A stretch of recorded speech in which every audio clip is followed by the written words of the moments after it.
Amen. Salamat, Pastor Ryan. Siya ang magtuturo ngayon doon sa Sunday School sa taas. So let's thank you for that prayer. Para sa ating mga announcements, gusto ko lang magbalita sa inyo. Napaka-successful yung North Central Luzon Regional Forum na inatinan ng mga 250 pastors from Central Luzon up to doon sa North, no, hanggang Cagayan. And maraming mga napag-usapan doon patungkol sa ministry and even of course sa mga programs at mga plano ng Kamakop. The regional forum is usually ginaganap a year before sa General Assembly. So ang General Assembly natin is next year sa Manila gaganapin. So nagpe-prepare din ang ating organization for that. So maraming salamat sa inyong support at at the same time sa inyong mga prayers. Okay, para sa ating mga announcements, gusto ko lang i-remind ang mga CMT meron tayong meeting mamaya right after the life group, kasi pag-uusapan natin yung sa wider simulation sa Saturday na to. Ini-invite lahat, hindi lang ang CMT, to come over para matuto tayo at ma-realize natin kung ano ba talaga yung ating mga gagampanan o dapat ginagampanan sa loob ng iglesia. Okay, that would be in March 16, alas 8:30 ng hapon, umaga hanggang alas 5 ng hapon. Dito yan sa church, Sabado yan, no? March 16. Okay? Next is yung family day natin. Merong baptism on March 31, right after ng ating Sunday sunrise service. Ito yung ating pinaplano. So, CMT, pag-uusapan din natin to kasi yung lugar na nakakita namin ni Gina doon sa may bandang Abukay ata to, Mahogany Healing Farm, sa loob. May mga detalye tayong pag-uusapan kasi siyempre gagastos tayo rito. Meron natang 200. Ang detalye na doon kay Gina, pero doon sa sa cellphone. Mamaya pag-uusapan natin para ma-announce na natin. Okay, meron din mga available na mga rooms doon or parang cottages na good for 5, 6, good for family. May mga available doon na tapos pwede tayong mag-tent. And then pwede tayong magluto. Then meron silang mga maliliit na mga exclusive na mga parang jacuzzi or pool. Doon natin gaganapin yung ating baptism. So, yung mga naka-schedule for baptism, i-announce yun ni Pastor Ryan, no, para sa atin. Sige, so, meron pa ba? Yan. Oh, birthday ni Joy. On March 11, bukas. Bukas, no? Bukas, birthday ni Joy bukas. So, let us greet her happy birthday bukas. Okay, so that's for our announcement and time for us to give back to the Lord para sa ating tithes and offering. You can now give. You can come in front and give your tithes and offering to the Lord. And then, of course, para doon sa ating mga online worshipers, you can support the ministry of the church by depositing sa ating bank account sa Union Bank, which is flashed on your screen. Okay, so come over and let us offer our tithes and offering.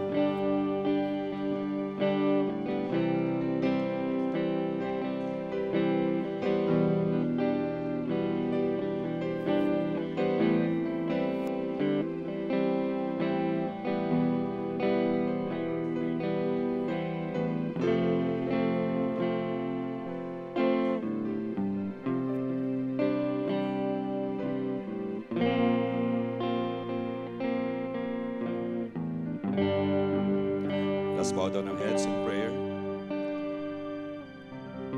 Salamat, Lord, sa mga kaloob na to. Salamat, Lord, sa pagbibigay niyo sa amin ng ability to earn money, the talent, Lord, to be successful and be knowledgeable, Lord, sa aming mga trabaho. Every good and perfect gifts, Lord, talagang nanggagaling sa inyo. So lahat ng aming mga kakayanan ay galing sa inyo, Ama. So binabalik namin ang parte na to sa inyo. At patuloy po kayong mag-bless sa bawat isa sa amin. Bless our work, bless the companies that we've been working, kung saan kami nagtatrabaho. Bless, Lord, yung aming mga negosyo. Lahat-lahat, Lord, ng aming mga ginagawa upang kami, Lord, ay kumita Bless it, Lord, so that we can give back to you, so that magagamit namin, Lord, sa inyong ministry dito, Lord, sa bahay sambahan sa ABCC. We thank you, Father, for everything. Lord, amin pong dinudulog sa inyo ang aming natitirang mga iilang minuto, Father, para sa aming worship service. Amin pong dinudulog sa inyo ang inyong mensahe sa umagang ito. We pray, Father, that you will speak to each one of us and magkaroon na naman, Lord, ng panibagong matutunan ng bawat isa sa amin, because your words, Lord, are very important in our Christian walk. Maraming salamat dahil alam namin, Lord, that you have something in store for us today. So, Lord, we give you back the glory and honor, and we give back the time, aming, Lord, attention sa inyo sa umagang ito. Bless our time together. This is our prayer, and everybody will say, Amen and Amen. So, tayo muna tayong lahat in reverence to the Word of God. I'll be reading from the Book of Colossians, chapter 4, verses 2 to 6. So the same na mga verses na binasa natin noong nakaraang Sunday at doon sa nakaraan pang first Sunday natin. Okay? So the Word of the Lord says, devote yourselves to prayer, being watchful and thankful. And pray for us too, that God may open a door for our message, so that we may proclaim the mystery of Christ, for which I am in chains. Pray that I may proclaim it clearly as I should, and be wise in the way you act toward outsiders, and make the most of every opportunity. Verse 6, let your conversation be always full of grace, seasoned with salt, so that you may know how to answer everyone. Now, you now be seated. Okay, sige. So, nandito na tayo sa last part ng ating belief and behavior na sermon series. Verses 5 and 6 yung ating pag-uusapan sa umagang ito. And by next Sunday, we will start our new series on the best examples that we could follow based on the last goodbyes or yung last na mga pananalita ni Paul doon sa kanyang sulat para sa mga taga-Colossae. Okay, so question lang, did you pray for your pastors this week? Did you pray? Alam ko may nag-pray. Alam ko rin yung iba nakalimot, but alam ko maraming nag-pray because when I was preparing the message this week, merong busy kami, ang pastoral team busy because nandun kami, almost 3 days kami doon. Pero the wisdom and the knowledge of God just free-flowing while I was preparing last Friday and then kahapon, and then as I was reviewing this morning, kaninang umaga. So, salamat sa inyong mga prayers. I hope that we will do that regularly. Amen? Wag nating kalimutan 'yon. Okay, so last Sunday, hindi lang ako yung nag-request or hindi lang ako yung nag-encourage sa inyo to pray for your pastoral team, kundi ang buong pastoral team is really asking for your prayers, no? Na we have to pray persistently, vigilantly, and then thankfully para sa aming lahat. Hindi lang sa pastoral team, kundi para na rin sa buong mga kapatiran. Ang ipagpipray natin, of course, is yung may open doors for the gospel, and then yung character and spiritual blessings, very important na meron tayo niyan sa pang-araw-araw, and then the clarity in presenting the gospel. Yun yung dapat lagi natin na pinagpipray, no? Sa the whole week, apart from yung mga personal requests natin. Now, doon sa binasa natin, if you'll go back doon mga kapatid and we'll examine it closely, makikita natin doon na merong pattern na isinulat si Paul, o merong pattern doon sa 6 verses na yon na gusto ni Paul na sundan natin. Ang pattern na gusto na malaman natin, na tinuturo ni Paul is that kailangan muna nating makipag-usap sa Panginoon. We have to talk to God about people. Unang gawin natin, talk to God about people before tayo makipag-usap sa mga tao patungkol sa Diyos.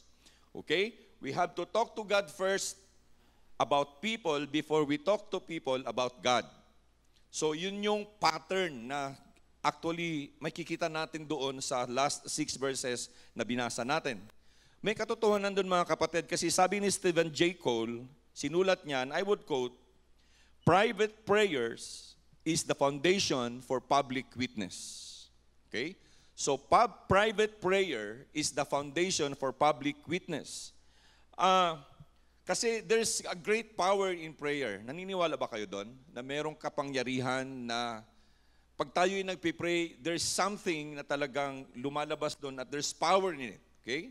Sabi nga ng Panginoon, yung mga prayers natin, kahit kasing kaliit lang ng mustard seed, it can move mountains. That's how powerful prayer is.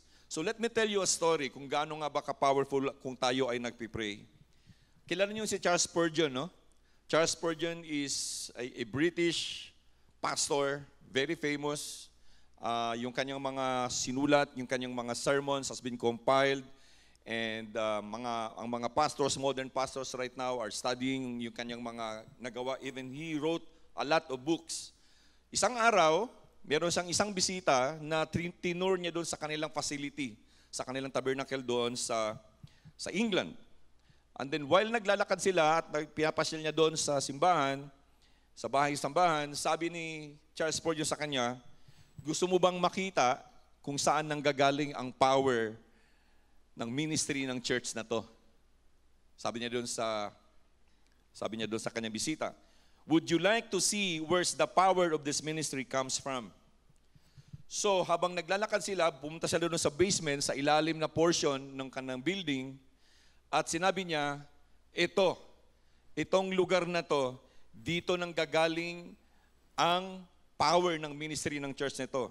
This is where our prayers are being done. Habang ako ay nagpipreach sa taas, people are praying for me here para sa power ng preaching. So sabi niya, itong room na to, dito nang gagaling ang power ng ministry ng church na to. So no wonder na yung ministry ni Pastor Charles Spurgeon, napaka-successful. He's one of the most revered pastor na kilala in the modern times. So ang kanyang congregation, even yung kanyang mga preaching, yung kanyang books na sinulat are very, very powerful na until now ay talagang sinusundan. Ang sabi ni Dr. Warren Wiersbe, with regards to this, and I quote, sabi niya, the proclamation of the gospel is empowered by prayer. So mga kapatid, if our prayer is weak, the proclamation of the gospel is also weak. Kasi it is always empowered, the proclamation of the gospel is always empowered by prayer. So kaya, kung makikita natin doon na mayroong pattern na sinasabi si Paul na while we pray for our own personal natin na mga pangangailangan, we also have to pray for other people. We also have to pray for the ministry workers, to pray diligently, to pray vigilantly, and thankfully. Ang prayer kasi mga kapatid, kaya karamihan ay hindi masyado nakakapag-pray dahil it's a work, it's hard work. Pero it can become a habit.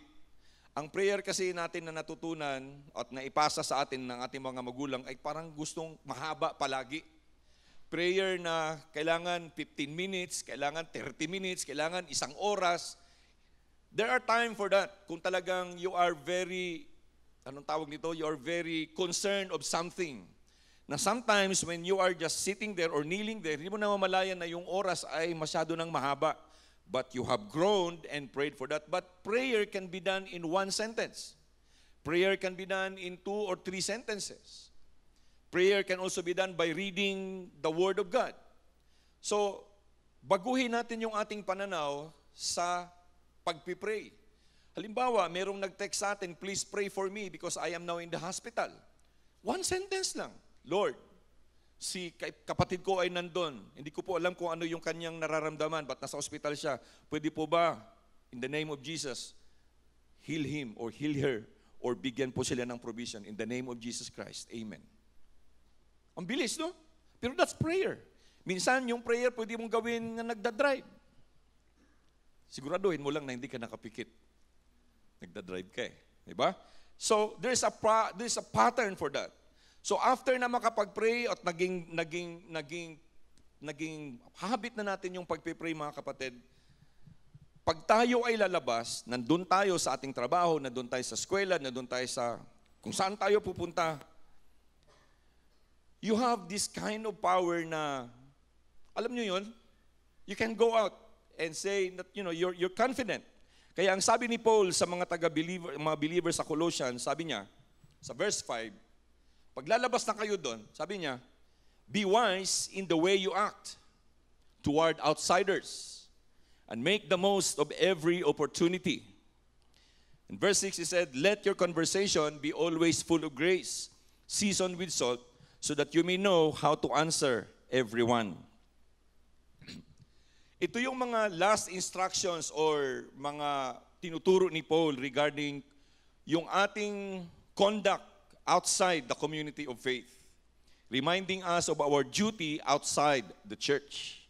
So again, hindi siya building mga kapatid, but outside dito sa community of faith natin, yung hindi tayo nagkakasama-sama ng katulad ng ganito. We are outside, we are scattered. Meron tayong responsibility, meron tayong duty.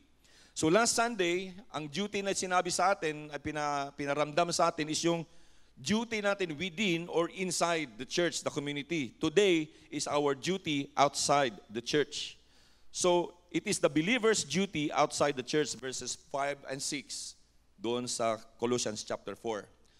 Pansinin ninyo, merong binanggit dito si Paul about outsiders. Sino itong mga outsiders, mga kapatid? Pag hindi natin ito maintindihan yung outsiders na to, pagka magmali-mali yung ating pagkakaintindi, minsan nagkakaroon ito ng negative effect, no, sa ating gawi bilang mga mananampalataya. Yung mga outsiders na sinabi rito, simply means yung mga tao na outside the family of God. Pag sinabi natin outside of the family of God, hindi sila katulad sa atin na yung mga born again na katulad sa atin. That we are called spiritual insiders.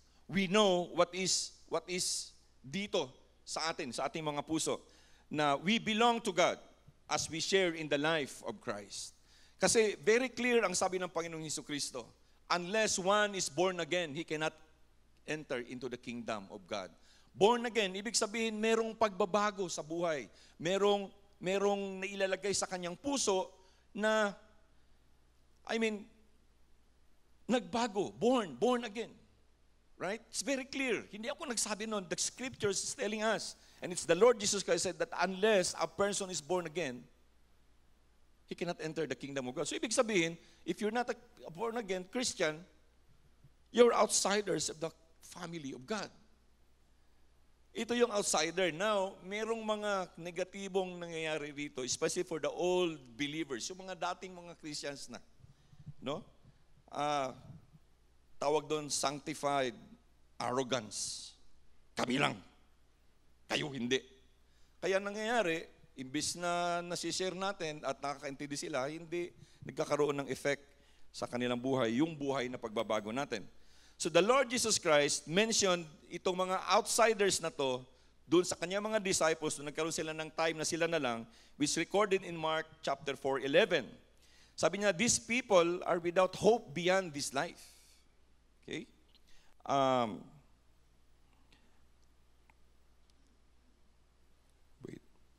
So, itong mga outsiders, there are people that are without hope. Walang hope beyond this life. Alam mo, life after death, wala silang ganun. Para sa kanila, yung hope nila is nandito lang. Minsan sila pa nga, hopeless. Wala silang assurance of afterlife na kasama yung Diyos. Hindi sila naniniwala sa ganun. Or minsan, ang iba is they still have to work for it. Pero hindi ganun eh. All we have to do is just accept the Lord Jesus Christ. Right? Put Him in our hearts and then everything will follow and let God do the rest. Okay? They don't have help. Wala silang tulong doon sa when they face trials and tribulations in life. Dahil wala silang lasting peace and enduring security. Wala silang ganun. Para sa kanila, yung lasting peace or yung peace is kung nakadepende lang yung peace at security, nakadepende lang kung ano yung meron sila. Material things most of the time. Tayo minsan meron ganun, di ba? Pag paubos na yung ano natin, lalo pagka parapit na yung 15, tsaka 30, tapos kakaunti na lang yung natitira. ang pakiramdam natin, unsecured tayo? Ganon din ba kayo? Ganon din ba ang pakiramdam natin? Hello? Nagtatanong ako, ganon ba pakiramdam natin? So hindi tayo nagkakaiba kung ganon pala. Because our peace and security is in God. Right? Bakit hindi tayo nagpipray na marami pa? Nung marami pa. Lord, huwag niyo pong hayaan na maubos to, ha? Kasi ayokong pagdating doon sa 14, yung security ko mawala na. Pero nagpipray tayo pag nandun na sa dulo. Agree? Now, mga kapatid, Paul is telling us that our security, kaya nga sabi niya, be wise. Mamaya, pag-usapan natin yan. So, mga outsiders, they don't have God's care and deliverance. Ito, walang deliverance.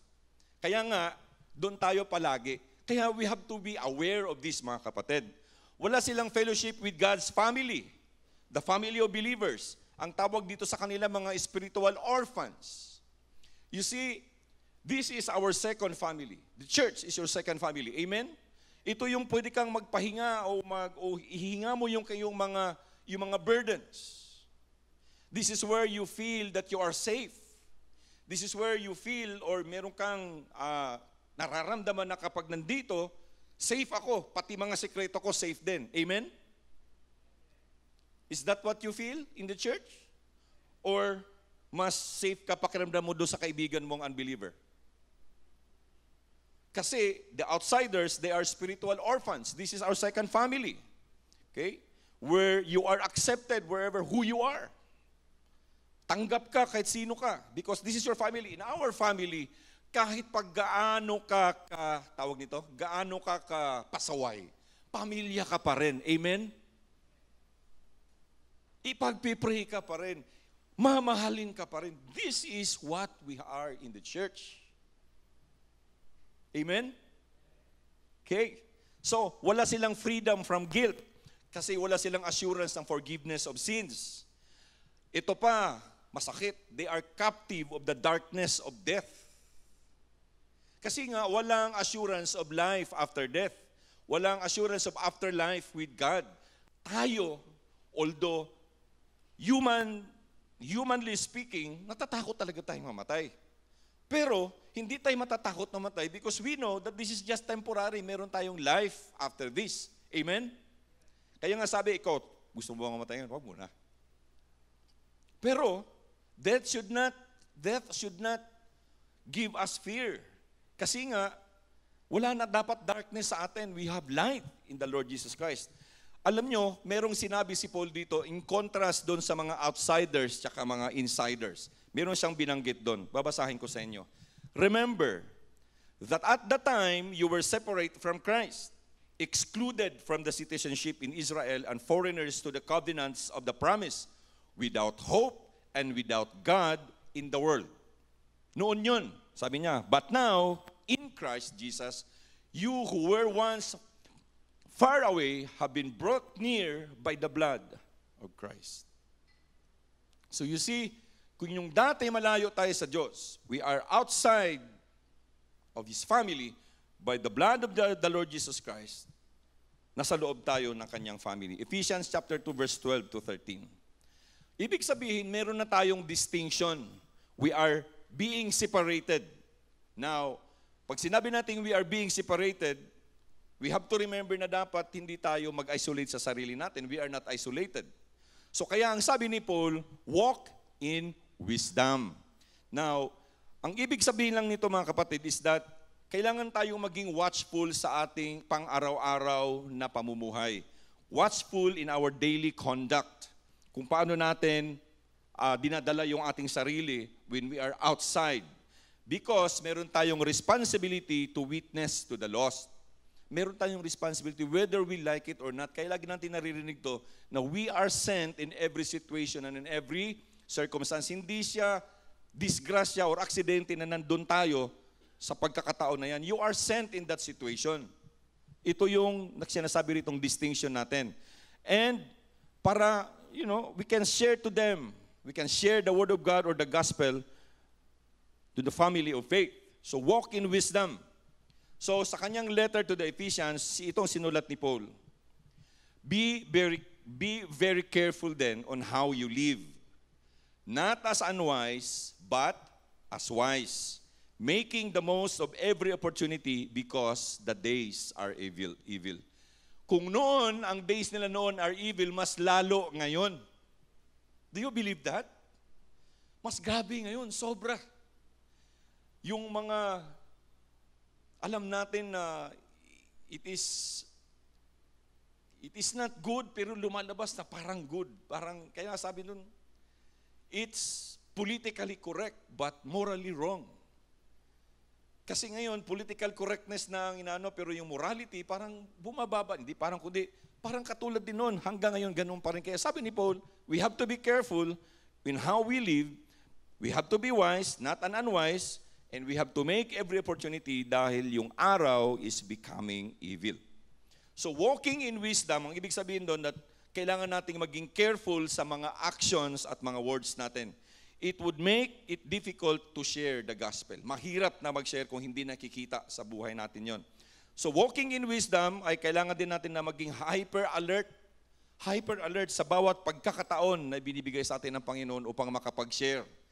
Ang mga pagkakataon to mga kapatid is within the family at first. It's within the family at first. And it also means na we have to do our job very well.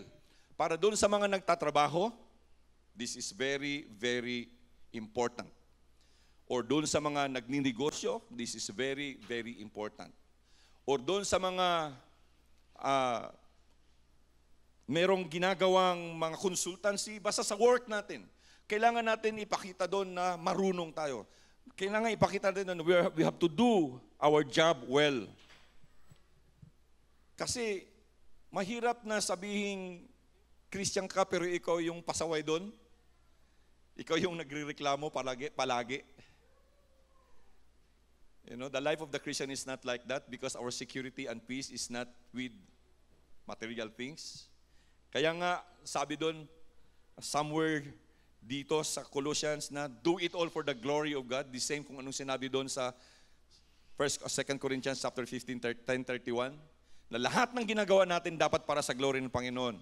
Ito pa, we have to pay our bills on time.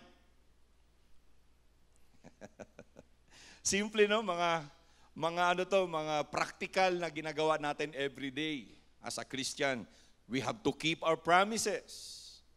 Pag sa trabaho may promise ka, dapat talaga natin gawin. Or even any kind of promise. Kaya huwag magpa-promise kung hindi kayang gampanan. Okay? And then we have to walk honestly with these people. Kailangan makikita sa atin na we are honest. Honest in our time, honest in the usage of time in the company, honest in the usage of time sa mga trabaho natin, even kung anong naka-assign sa atin. Whether you are a helper in a house, in the home, kahit na ikaw lahat ng time, no? We have to be honest. Ang sabi nga ni Chuck Swindoll, sabi niya, sinulat niya, and I quote, itong mga outsiders, sabi niya, these people, they are very perceptive, very discerning, and very observant. Perceptive, ibig sabihin, nakikita nila lahat kung anong ano mo, na naiintindi nila kung ano yung ginagawa mo, and inoobserbahan ka kung anong ginagawa mo. Parang itong isang kaibigan ko, minsan gusto ko na siyang i-unfollow. Pero hindi, I don't want to unfollow him because he gives me challenge every day. Karamihan daw sa mga naging, ang daming kasalanan, tapos nung na siya, parang na-forgive na, naging pastor. So parang there's always that sarcasm, a negative perception of what a Christian is all about. So sabi niya, ang sabi ni Chuck Swindoll, sometimes yung kanilang scrutiny with which they examine yung lives natin, yung talagang inu-scrutinize yung life natin, minsan unfair. Kasi para sa kanila, typically, hindi naman lahat ng Christian ay nagkiklaim na completely free from sin na. Pero meron kasing mga ibang mga Christian na holier than thou. Pero nga sabi doon, are you holier than the Pope? Parang ganun yung mga sinasabi nila. Christians are not completely free from sin, but completely forgiven of it. Completely napatawad na. So ibig sabihin, yung ating mga gawi, ating mga salita, can either draw a watching world closer to God or drive them farther away. So yung mga gawi natin can drive people closer to God or drive them farther away. So, kailangan natin to pay attention sa bawat araw na ating pamumuhay. And we need to conduct ourselves with wisdom toward those people on the outside. So, first duty natin when we are outside, we have to walk in wisdom. Okay? Kailangan maalam tayo. Ang second na duty na sinasabi ni Paul, again, he mentioned niya, use the power of the gift of speech. Use the power of the gift of speech. Verse 6. Kasi hindi lang pwedeng maging kind lang tayo or mabait. Hindi lang pwedeng pleasant tayo. We're very smiling, approachable. Hindi lang pwedeng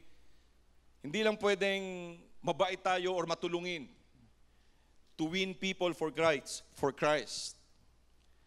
Kailangan din natin meron tayong winning words. Merong wise talks. Kaya ang sabi niya, let your speech be always full of grace. Sabi ni Paul, let your speech be always full of grace. Now, yung grace, alam na natin anong ibig sabihin nun, di ba? Gracia, yung gracious ka sa pagsasalita. But actually, kailangan yung mga words na sinasabi natin, yung speech natin kailangan thoughtful, kailangan charming, kailangan winsome or attractive. Yung pag nagsasalita tayo, kaakit-akit ka, pakinggan. Alam mo yun mga kapatid? Meron akong isang kaibigan na hindi talaga kaakit-akit yung kanyang pananalita. Kasi bawat punctuation, merong mura. Kaya ang ginagawa ko noon, pag nagsasalita, nag-uusap kami, gumagawa, 1, 2, 3, 4, tapos kahon. Yung punctuation ng pananalita, merong ganun. So, I mean, ewan ko, kayo nasisihan ba kayo ganun yung kausap nyo? Parang, kung ganun tayo makipag-usap, or something that comes out from our mouth is not really that pleasant, hindi kaakit-akit. So, sigurado niyan, iba yung pag-uusapan ka talaga. Okay? So, when we say, your speech will always full of grace, kailangan, charming, thoughtful, attractive, winsome, tsaka hindi rin yung lagi na lang nagre-reklamo, lagi na lang nagrarant, lagi na lang, lahat na lang napapansin. Minsan, ibo-broadcast pa sa Facebook. O may problemang personal, pero ipopost back. I mean, these are the kinds na hindi siya winsome. Napaka-negative yung dating sa atin pag ganun tayo, mga kapatid.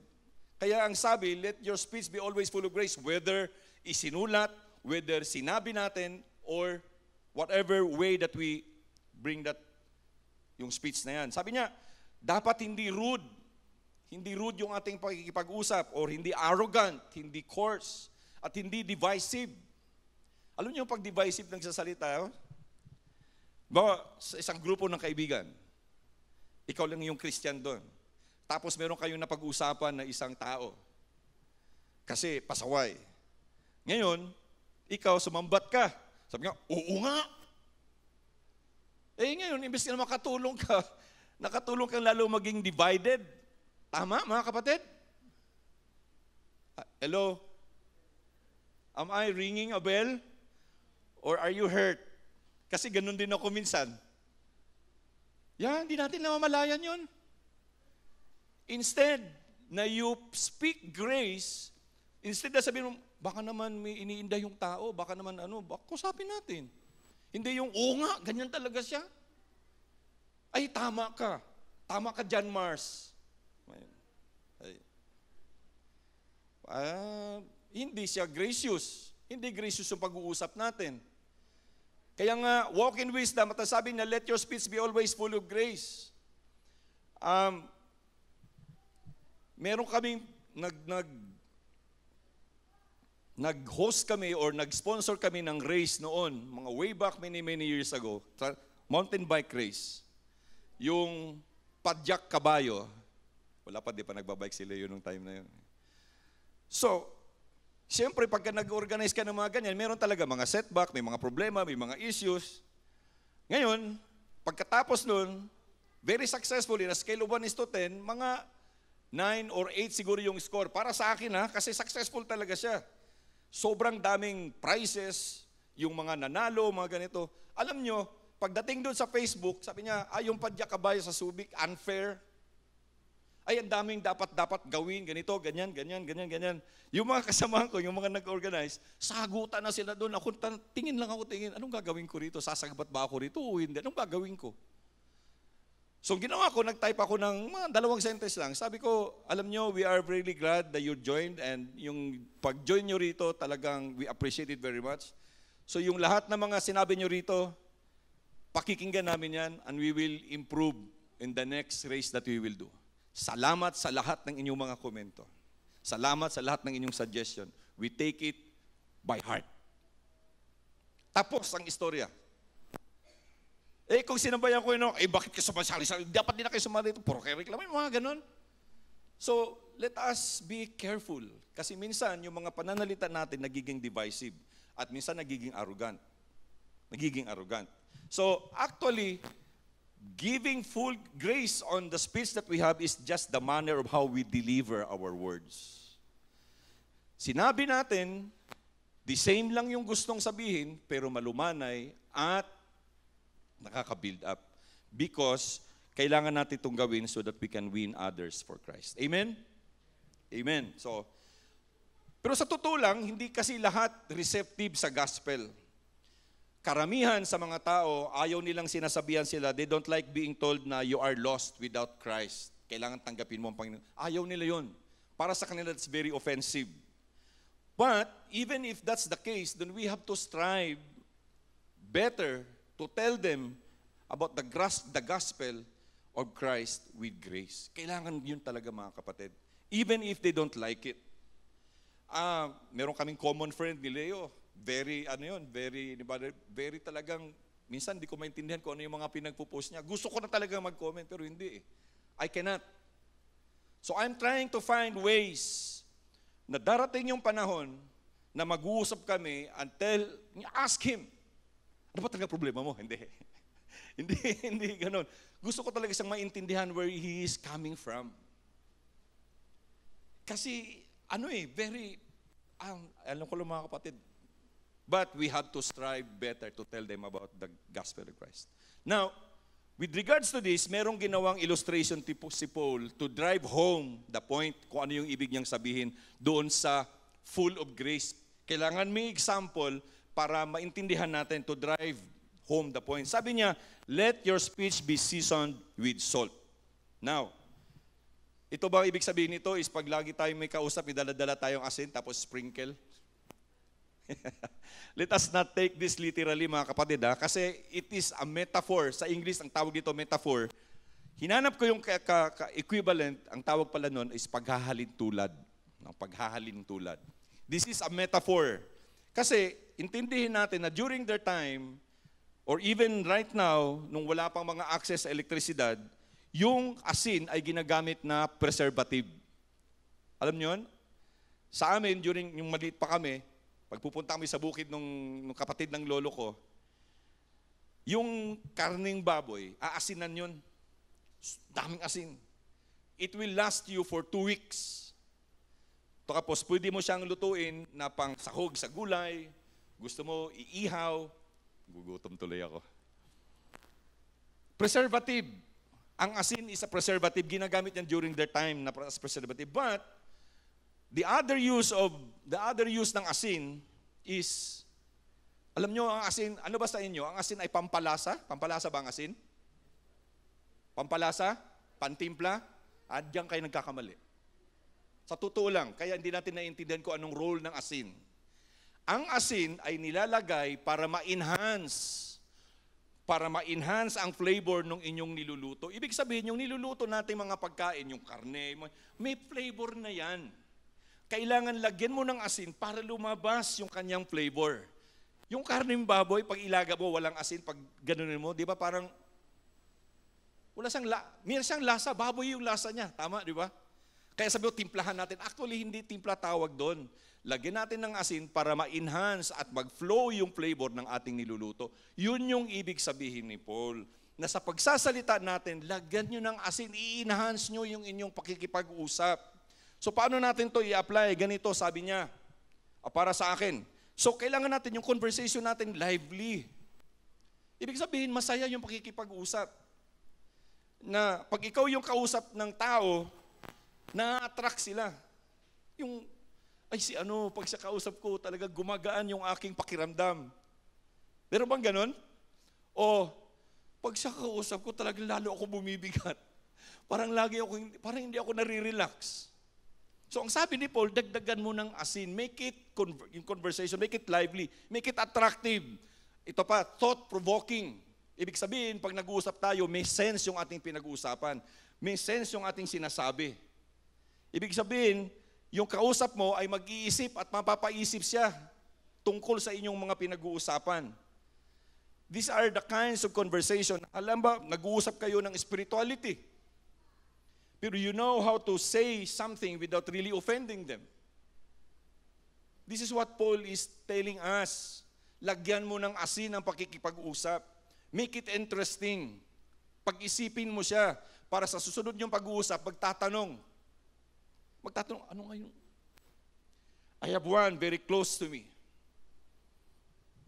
We were there in Botolan. Hindi ko na sasabihin ang pangalan kasi doon kami sa Botolan. Nag-overnight kami doon. Now, in that conversation, actually, nahuli akong dumating. Pagdating ko doon, nag-iinom na sila. Well, habang nag-iinom, sino yung tanong sa akin? Sabi niya sa akin, alam ko, pastor ka eh. O alam ko, nag-pre-preach ka. Tama ba? Ang dami niyang tinanong sa akin about spirituality. Ang iniisip ko, paano ko ba ito sasagutin? Maintindihan niya ba ako? Nakainom na siya eh. Diba? Tapos, sabi niya, inom ka. Relax lang. Okay lang. Okay lang. So, usap. Nag-umpisa kami mag-usap ng alas 9 ng gabi, natapos kami ng alas 2 na madaling araw. Wala kaming pinag-usapan, kundi lang paikot-ikot. The following day after, sabi niya, gusto ko mag-usap ulit tayo. Nagbago yung aking paningin patungkol sa Diyos at sa relihiyon. Yung sinabi mo na being a Christian Christianity is not a religion, it is a lifestyle. I think there's a sense to that. Gusto ko mag-usap ulit tayo. That's it. Make them think. Now, kaya nga sabi ni Paul, walk in wisdom. Lahat ng ginagawa natin, walk in wisdom. Kailangan din minsan na yung pag-uusap natin may konting humor. Huwag yung humor na bastos. Kasi ngayon dito sa Pilipinas, ang humor dito nakakatawa, puro bastos. Manood ka ng mga Comedy Central, puro bastos. Yung mga, ang tawag nila doon, meron doon yung Comedy Central na The Grilling of yung mga famous na puro kabastusan yung sinasabi. Nakakatawa, minsan natatawa rin ako, pero minsan nare-realize ko, grabe naman to, ang humor is at the expense of other people. But there are humor, may mga Christian comedian na talagang nakakapagpatawa sila. Funny, pero hindi bastos, hindi rude, hindi coarse. So yun yung dapat na matutunan din natin, yung mga conversation. So, that's how we put salt in our conversation. It's an ability na dapat ma-develop natin. Pero may warning si Paul. May warning si Paul patungkol dyan sa mga pagkikipag-usap natin. Sa Ephesians chapter 4 verse 29, ito sinabi niya, do not let any unwholesome talk come out of your mouth, but only what is helpful for building others up according to their needs, that it may benefit those who listen. Unwholesome talk. Okay? Come out from your mouths. You see? Kaya kailangan gracious tayo sa ating mga conversations. Kailangan yung puso natin ay punong-puno ng grasya ng Panginoon. Remember, na out of the abundance of our hearts comes out from our mouth. Kung ano yung nilalagay natin, ito nakikita natin at nalalagay dito, nagsisingkin sa mga puso natin, lalabas yan sa ating mga bibig. Tell me if I'm wrong. It will always come out from our mouth. Kaya ang sabi, punuin mo ang iyong puso ng grasya ng Panginoon.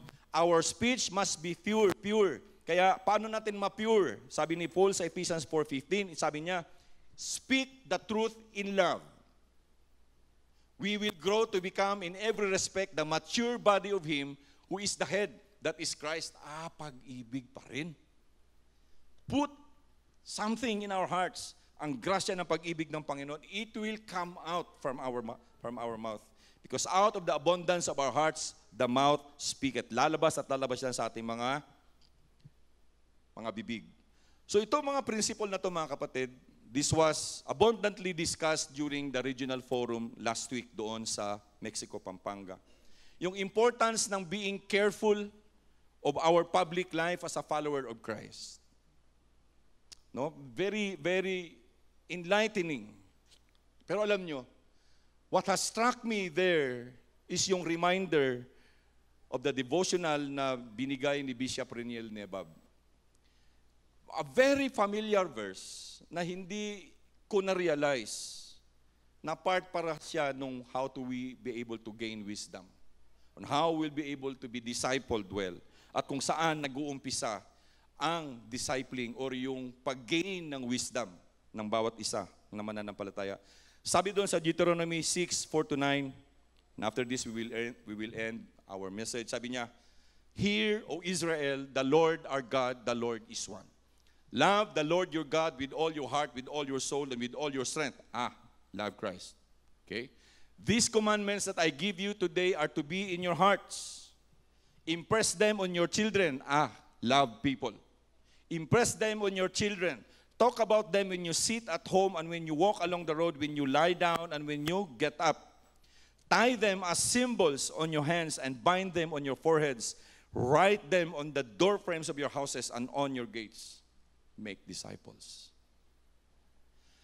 Ang wisdom starts at home. Our Christian walk starts at home. Ito dapat intentional. Ang sabi ni Bishop Reniel Nebab, yes, informal yung pag-uusap sa bahay, pero intentional. Intentional. It is a life-to-life journey. Buhay sa buhay. Anak, ina, ama sa kanyang mga anak. Alam nyo, meron siyang sinabing patutuo doon. Sila Bishop Nebab, yung kanilang family ay mga tausog. Muslim. But when their father met Christ, because of that missionary na nagpunta doon sa kanila sa Hulo, naging mananampalataya yung kanilang tatay at naging pastor. And 5 of them, siblings, are serving. Na-pass on because it started in their home. It's a life-to-life journey. So Paul gave these instructions para sa atin to follow, mga kapatid. Very important. Lastly, I will quote what Dr. W. Warren Wiersbe wrote. The Christian walk and talk must be in harmony with each other. Nothing will silence the lips like a careless life. When character, conduct, and conversation are all working together, it makes for a powerful witness. So ibig sabihin, yung ating daw pananalita at yung ating daily na pag-conduct ng ating mga buhay, dapat harmonize, dapat magkakasama. Dapat hindi siya in contrast. It should be in harmony. Dahil tatahimik yung ating mga witness kung careless yung ating pamumuhay. Pag yung character, yung gawi natin, yung ating pamumuhay at yung ating pananalita, conversation, if they work together, it makes for a powerful witness.